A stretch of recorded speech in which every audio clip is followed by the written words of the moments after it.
Hey guys, welcome to Nerdarchy, for nerds by nerds. I'm Ted, hanging out with some of the colleagues here. Dave. Nate. And today we're going to do some Dungeons & Dragons Monsters, Dinosaurs. Rawr. So, kind of, but I guess this was actually a request Okay.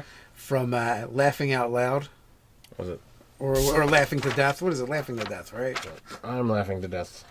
I'm Laughing to Death asked us to do a video on dinosaurs and basically like a Skull Island or a Lost World type of video. Alright, so is this more of a terrible terrain, or is this just a, world building? How are we looking at this? Well, it could be a terrible terrain. It could be a monsters. It could be a world building. It could be all three. All right. Well, let's start with the dinosaurs as we know them in 5th edition. Alright, so if you open up your trusty monster manual to page 79 and thus 80, you get 2 pages chock full of 6 awesome dinosaurs. Are they all awesome, though? Well, you get a nice range. You get land, air, and sea. You get land, air, and sea. Yeah, the marine. You get medium to huge. Most of them or half of them are huge. So you get a nice little mix on all of that. Your T-Rex, caps out at a challenge 8.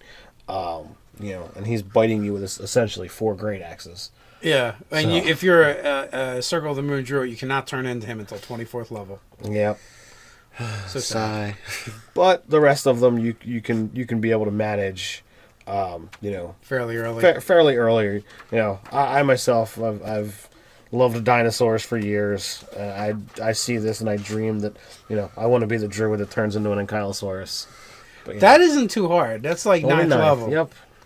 Yeah, it's just being the T-Rex. That's the challenge. So dinosaurs.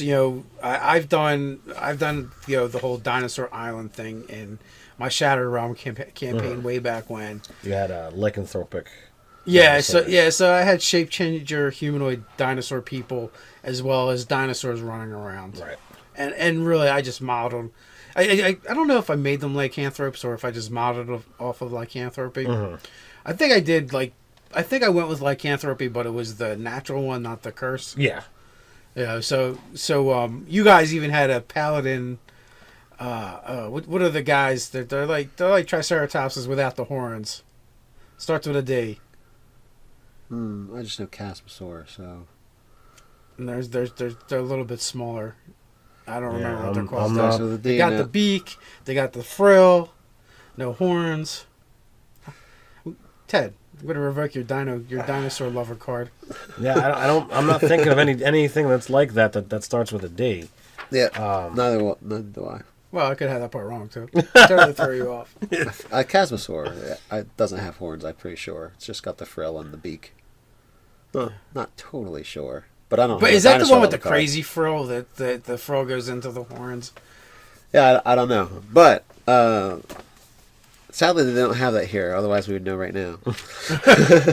So they have 6 dinosaurs. So it's a bit of, I think if you're going to get a lot of dinosaurs on an island like Skull Island or Lost World kind of feel to it, it's going to have some reskinning of other things. Well, that's true, and it depends too. If you're going to go with the real world kind of ecology where it's just all dinosaurs, or if you're going to mix some of the other eras in there, like has been done in various media, because you can definitely pull saber-toothed tigers from the back of the book. You can Absolutely. pull the axe beak, and use that for a variety of flightless birds. So I feel like if you kind of cherry pick through the animal section, you can really fill that out. Right. You could have some kind of mammothine, elephantine, type creatures that are out there as well. You just want to have stuff that is either strong and sizable, has some kind of natural defenses to be able to ward off predators. Nothing out there that's is going to be weak. I think mammoth is in there, right? Did we get mammoth? I think we get mammoth. Because we did talk about putting frost giants on more mammoths.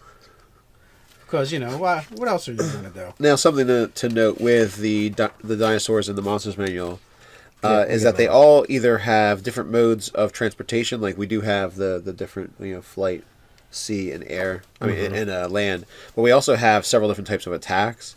So we've got a flyby for the flying, the pterodon. We've got multi-attack and bite and tail attacks for the Tyrannosaurus Rex. We've got a trampling charge for the Triceratops. We know all about that one. We got we got grounded into the dirt, that one. Allosaurus got the pounce, and then Ankylosaurus has the tail attack. So what size is the Ankylosaurus? Huge. Huge. Yes. But it's not huge in the vertical dimension. Yeah, it's very wide and long. stout. They're the ones with the thumb spikes, right? The what? The thumb spikes? It's basically a massive turtle with the sides are all covered in spikes, and it's got this huge club-like tail. That's an Ankylosaurus. Yeah. It's not an upright thumb spike. No. I'm thinking of. Wait a minute. Oh no, The Allosaur. No, you're thinking of Velociraptor. No, they've got they don't have. There's one that looks like a mini T-Rex that has like the thumb spikes. Are you talking about on the toes? No.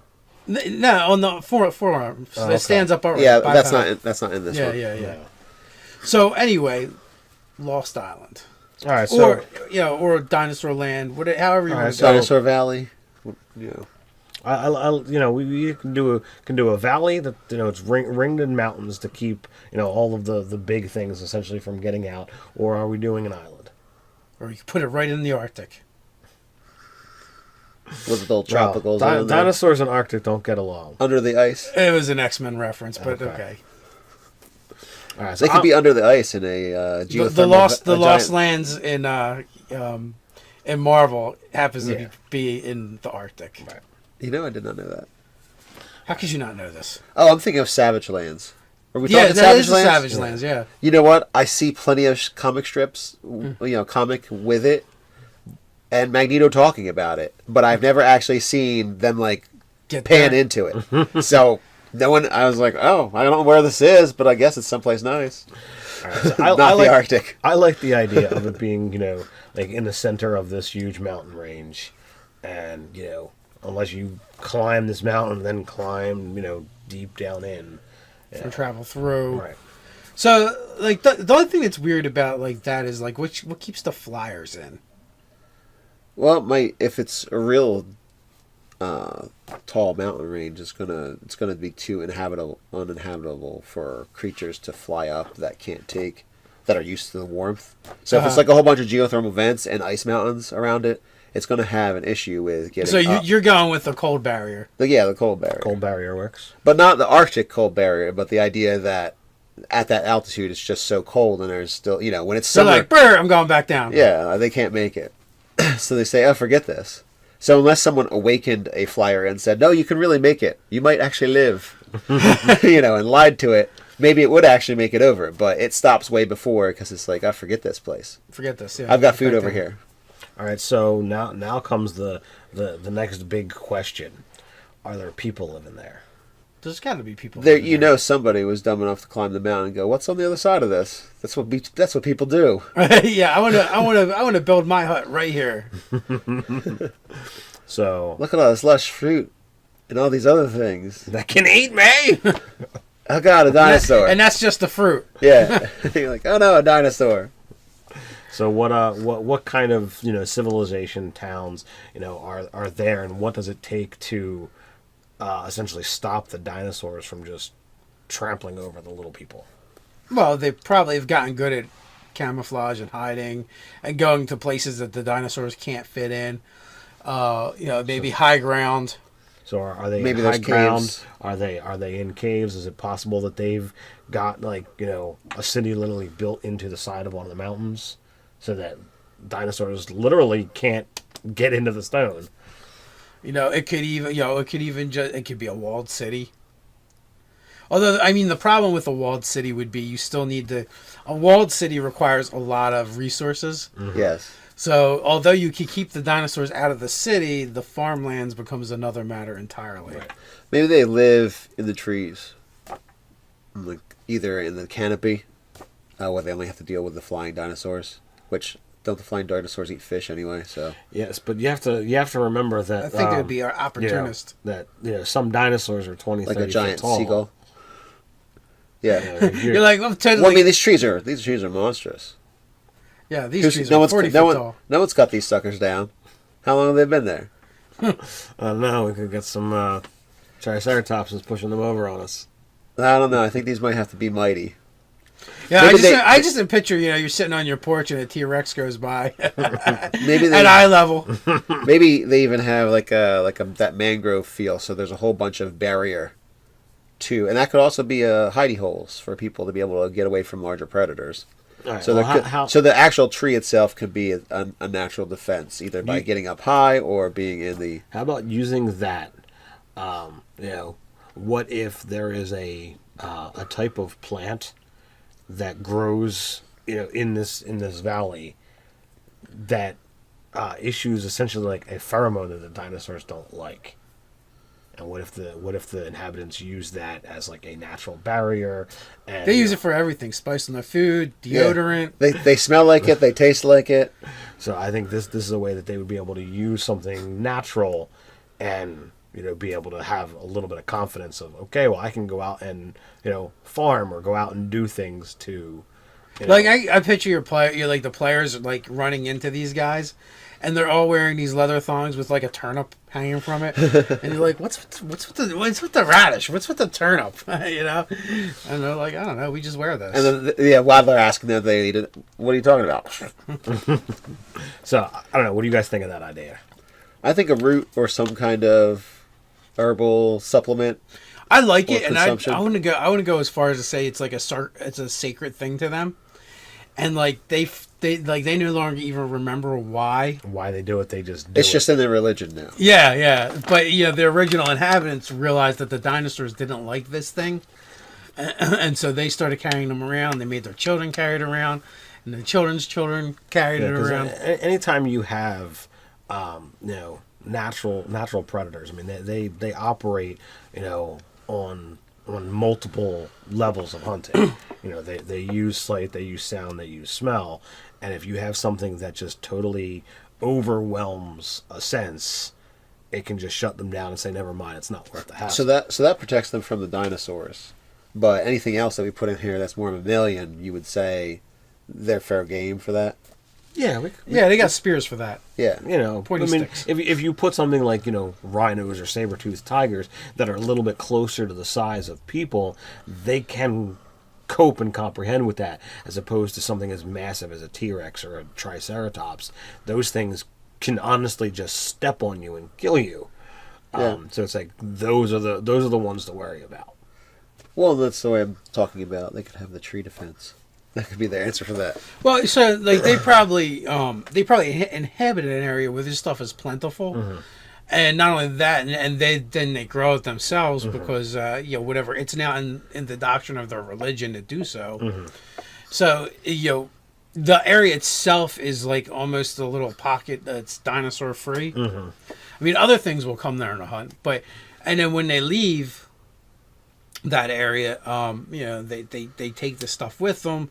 So whether it's a hunting party, raiding party, exploration party, whatever, it creates this little area of moving aversion to dinosaurs, and they just stay away from it because they would rather look elsewhere. Now, that's not going to prevent any people coming in from outside having to deal with it until they find this group of humans or whatever. Right. Whatever. Did we pick a race for these people? We did not. We didn't. You want to make them halflings, don't you? I might have thought halfling, but that's not what I really want. That's not what I really want. What do you want? Huh? What do you say? I don't know. I feel like using the herbs and all that stuff. I feel like there should be some kind of maybe it's like a bottleneck population and it's actually all half elves. Okay. Because the original expedition, for whatever purpose that was going here, was comprised of a human half-elf team. Human elven team. Okay. And so at the end of the day, after everything is said and done, and they couldn't get back out, Looks like we got some half elves. you've got this half-elven part, this half-elven group here. Okay, so yeah, I kind of like that. This co-exploration expedition of elves and humans. And it'd be cool because you could throw something out there like, maybe they find a journal from someone on the expedition and talks a little bit about the elves or the humans, and they run into this elven population. I mean, it's cool, and it would explain why they're there. So you'd want to come up with, well, how'd they get in, and why couldn't they get back out? It could have been a pass that became impassable, or whatever. Maybe they used a device to arrive, and it's been lost. Maybe something in the mountains prevents, prevents travel through magic. That could be. You can pop in, but you can't get back out, like some kind of. What's that like? They used to have spells like teleport lock and all these other kind of things. Yeah, so. or maybe they just came through a more mundane way, and the idea was once they got there and did what they had to do, they were going to leave via magic or psionics or something, but didn't work. Yeah, and then this culture could have things like. I always I've started writing phrases for one of my characters, so now I want to write phrases for everything. And climbing the mountain could be trying to do something impossible, like doing something ridiculous. Well, because it's been tried. Well, the culture could have those kind of phrases, for however many centuries, and it's just not going to happen. Another easy fix. What if the group was made up of specific roles, and one of them had the ability to teleport, and that's the one who died.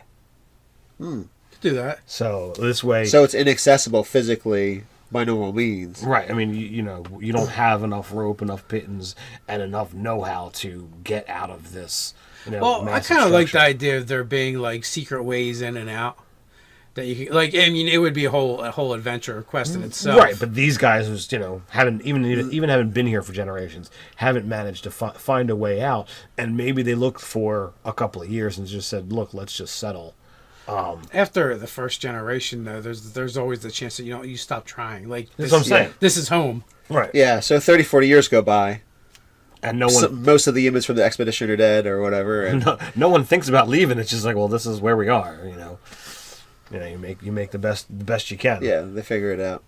Well, they have to be there much longer, though. Oh, I'm saying minimally, after 40 years. After 60 years, all the original humans are gone. Yeah. But, you have to also be there long enough for the original elves to be gone, too.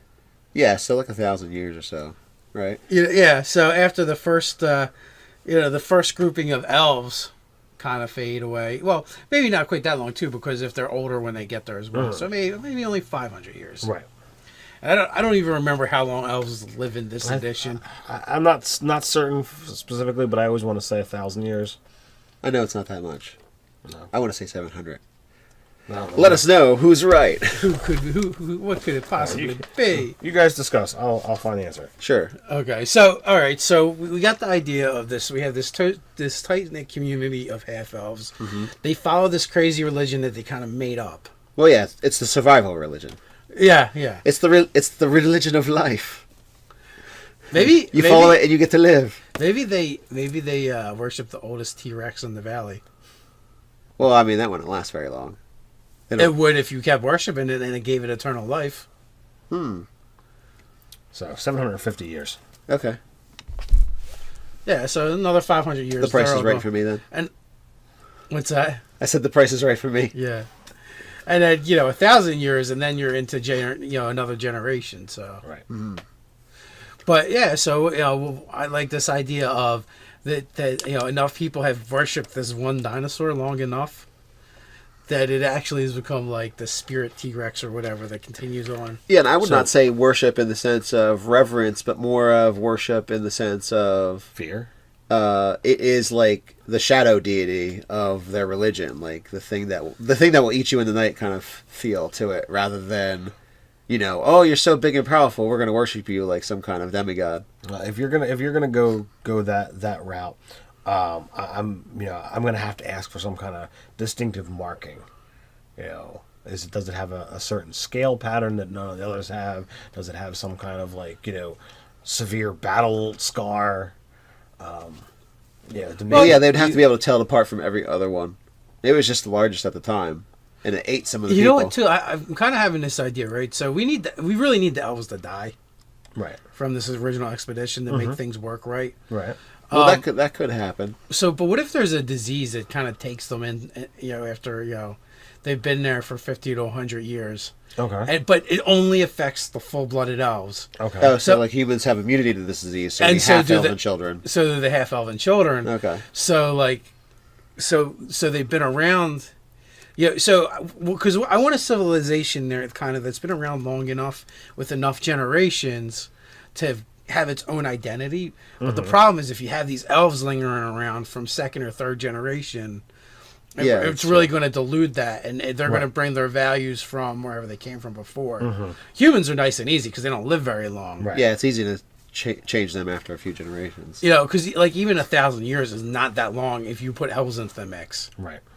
But if in that first 100 years you kill off all the full-blooded elves, and now all we have left is the humans and half-elves, and once everything keeps breeding out, eventually they breed humanity Out of the mix. and elven manity out of the mix to form the true race of half-elves. Right.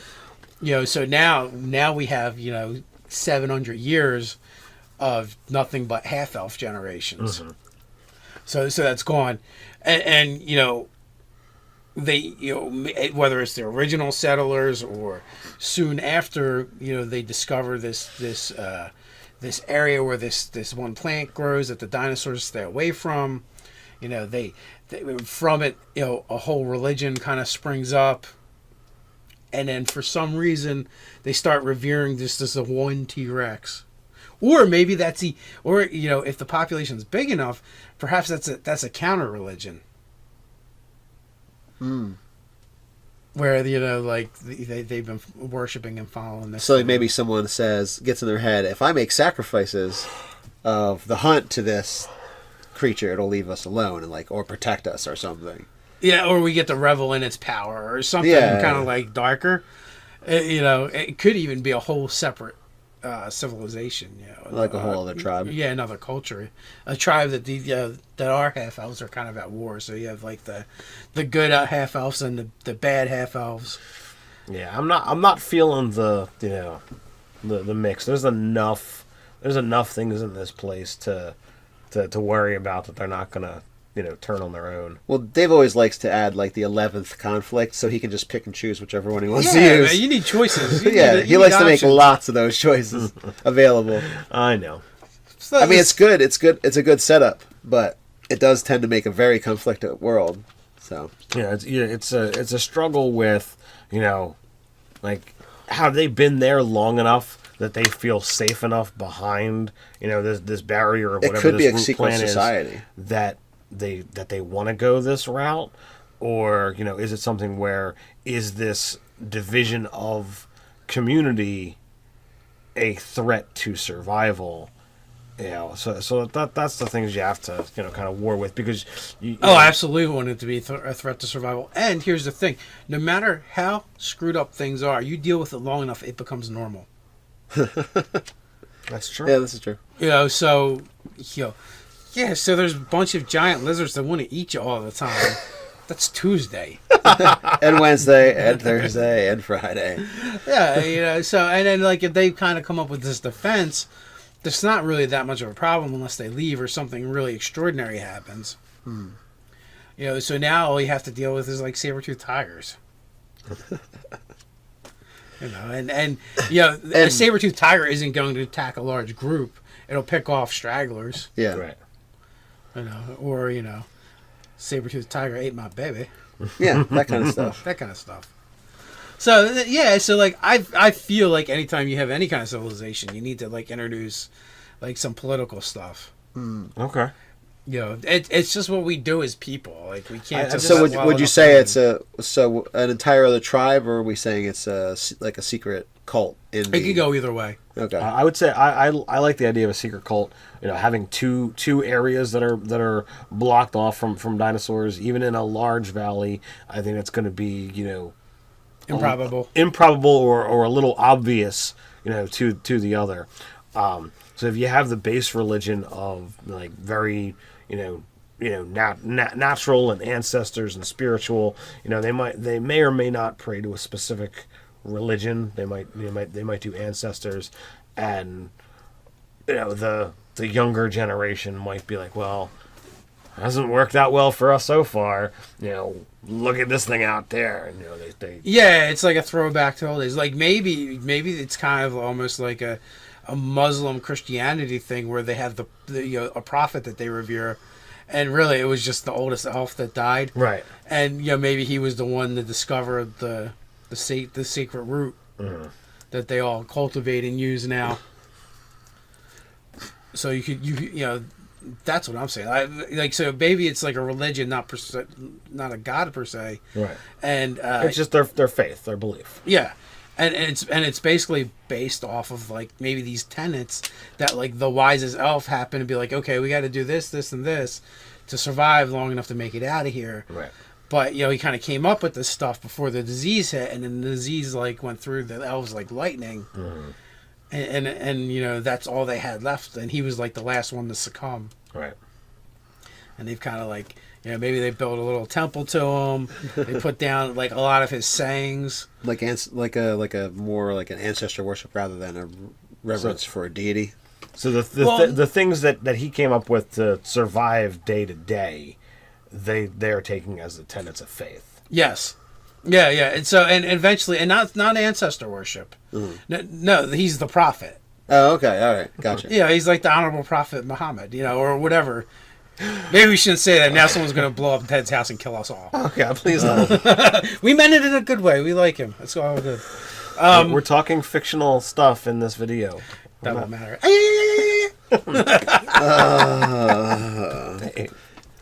Just stop it and rewind it right now. If the Burn videos this video down. If the videos all of a sudden stop, you guys will know why. So, have we covered this one?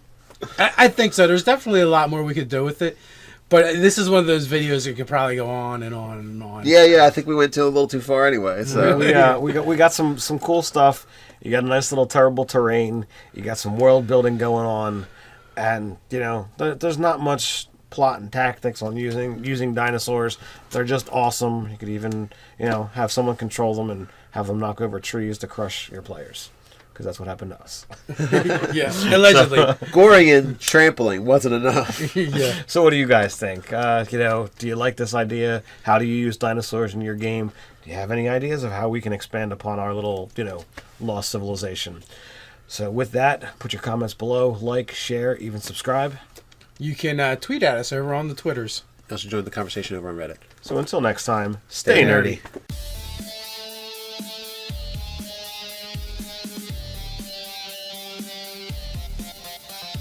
But the rest of them, you can be able to manage, fairly early. Fairly early. I myself, I've loved dinosaurs for years. I see this and I dream that, I want to be the druid that turns into an ankylosaurus. But, that isn't too hard. That's like ninth level. Yep. Yeah, it's just being, the T-Rex. That's the challenge. So, dinosaurs. I've done the whole dinosaur island thing in my Shattered Realm campaign. Mm-hmm. I'm laughing to death. Asked us to do a video on dinosaurs and basically like a Skull Island or a Lost World type of video. All right. So is this more of a terrible terrain, or is this just a world building? How are we looking at this? Well, it could be a terrible terrain. It could be a monsters. It could be a world building. It could be all three. All right. Well, let's start with the dinosaurs as we know them in 5th edition. All right. So, if you open up your trusty monster manual to page 79 and thus 80, you get 2 pages. Way back when you had a lycanthropic. So I had shape changer humanoid dinosaur people as well as dinosaurs running around. Right.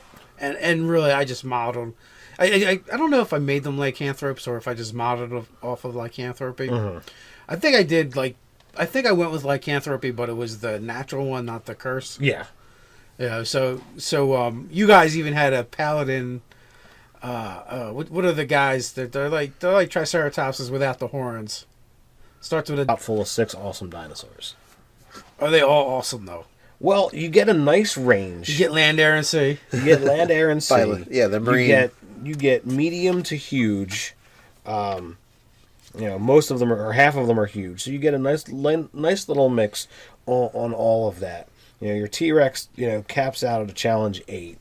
And he's biting you with essentially 4 great axes. Yeah, and if you're a Circle of the Moon Druid, you cannot turn into him until 24th level. Yep. So Sigh. But